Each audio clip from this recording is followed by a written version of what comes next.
Dinner supply విధానాన్ని ప్రారంభించింది. Highway దాబాల వద్ద ఇకపై ఆగాల్సిన అవసరం లేకుండా ఆ సంస్థ బస్సులో ప్రయాణిస్తూనే భోజనం చేసే సదుపాయం కల్పించింది. విశాఖ రీజియన్లో అధికారులు చేసిన ఈ ప్రయోగానికి ప్రయాణికుల నుంచి మంచి రెస్పాన్స్ వస్తోంది. విశాఖ ఆర్టీసీ రీజియన్ వినూత్న ప్రయోగాలతో ముందుకు సాగుతోంది. ప్రయాణికులకు మెరుగైన సేవలు అందించడం ద్వారా ఆక్యుపెన్సీ రేషియో పెంచుకునే ప్రయత్నం చేస్తోంది. దీనిలో భాగంగానే రాష్ట్రంలో తొలిసారిగా దూర ప్రాంతాలకు వెళ్లే గరుడ బస్సుల్లో డిన్నర్ సప్లైను ప్రయోగాత్మకంగా చేపట్టింది.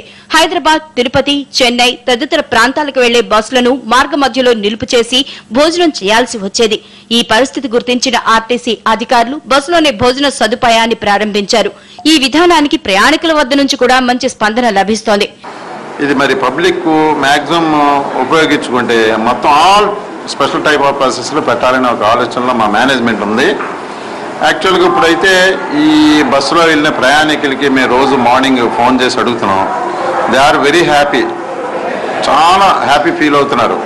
ఇటువంటి పథకాలు మీరు పెట్టి చాలా పబ్లిక్ చాలా సేవ చేస్తున్నారండి. ప్రయాణికుల బస్ టికెట్ ను రిజర్వ్ చేసుకునేటప్పుడే కావలసిన ఫుడ్ ఆర్డర్ ను ఆర్టీసీ సిబ్బంది తీసుకుంటారు. ఎంత పరిమాణంలో ఫుడ్ కావాలో కూడా సిబ్బందికి తెలియజేస్తారు. టికెట్ ధరతో పాటు ఫుడ్ బిల్లును కూడా అధికారులు వసూలు చేసి కూపన్లు అందజేస్తారు. ప్రయాణికులు బస్సు ఎక్కిన తర్వాత సీట్ల వద్దకే వెళ్లి ఫుడ్ సప్లై చేస్తారు. ప్రస్తుతానికి 8 రకాల ఫుడ్ ఐటమ్స్ ని ఆర్టీసీ ప్రయాణికులకు అందుబాటులో ఉంచింది.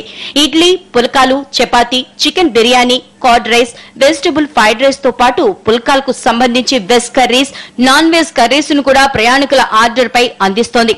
ఈ ఆహార పథకం ప్రవేశపెట్టడం వలన ఆర్టీసీ వాళ్ళకి కంపల్సరీ ఇక్కడ క్లియర్ గా తెలిసి ఉంటుంది కాబట్టి ఏ హోటల్లో బాగుంటుందో ఫుడ్ వాళ్ళే ప్రొవైడ్ చేయడం వల్ల మాకు టైం సేవ్ అవుతుంది. దట్టు మంచి ఫుడ్ దొరుకుతుంది. లేకపోతే మధ్యలో ఎక్కడో ఆపేసి అక్కడే భోంచేయమంటే అలా కొందరికి నచ్చుతుంది, కొందరికి నచ్చడం లేదు. సో బెటర్ ఇటువంటి ప్రొవైడ్ చేస్తే చాలా మంచిగా ఉంటుంది. ప్రయాణికులకు మంచి ఫుడ్ సప్లై చేయడానికి ఆర్టీసీ నగరంలో ఒక ప్రముఖ హోటల్ తో ఒప్పందం కుదుర్చుకుంది. ఆహార పదార్థాల్ని ప్రత్యేకంగా ప్యాక్ చేసి ప్లేట్లతో సహా అందిస్తున్నారు. రోజుకు 300 మంది ఫుడ్ కోసం ఆర్డర్ ఇవ్వడంతో ఆర్టీసీ అధికారులు పథకం విజయవంతమైందని భావిస్తున్నారు. సో ఈ పథకం I think it's very good for all also. And starting now Garuda only start చేశారు, కానీ రిమైనింగ్ ఆర్టీసీ కూడా ఇంకా ఫర్దర్ స్టార్ట్ చేయాలని, ఇంకా మంచి సౌకర్యాలతో ఇంకా ప్రయాణికులకి ఒప్పించగలగాలని కోరుకుంటున్నాం. బస్సులోనే ఈ సౌకర్యం కల్పించడం అనేది మేము చాలా హర్షించదగ్గ పరిణామం.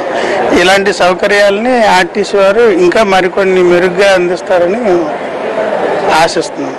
గరుడ బస్సులలో ప్రయోగాత్మకంగా ప్రవేశపెట్టిన డిన్నర్ సప్లై విధానం విజయవంతం కావడంతో దూర ప్రాంత లగ్జరీ బస్సులలో కూడా ఈ విధానాన్ని అమలు చేసేందుకు ఆర్టీసీ అధికారులు ప్రయత్నిస్తున్నారు.